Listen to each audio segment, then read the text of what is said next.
C-ჰეპატიტის უფასო სკრინინგის აქციაში დინამო თბილისის ფეხბურთელებიც ჩაერთნენ. საფეხბურთო კლუბში ჯანდაცვის მინისტრის მოადგილე და ფეხბურთის ფედერაციის პრეზიდენტი იმყოფებოდნენ. ჯანდაცვის სამინისტრო კიდევ ერთხელ მოუწოდებს მოსახლეობას C-ჰეპატიტის დროული აღმოჩენის პრევენციისათვის უფასო გამოკვლევებში მონაწილეობა მიიღონ.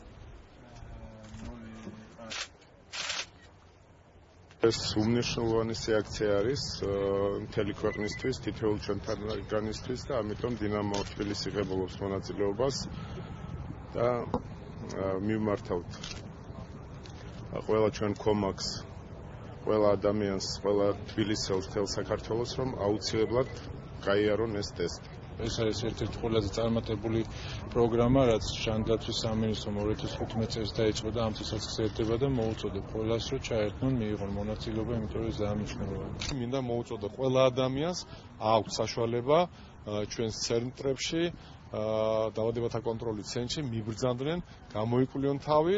გამომდინარე იქიდან, რომ C-ჰეპატიტი არ არის უკვე ეს დაავადება, რომელიც არ ეკურნება და თუ თქვათ მათ აღმოაჩნდებათ ეს ვირუსი, ჩვენ ვეცდებით, რომ ისინი ჩავთოთ პროგრამაში.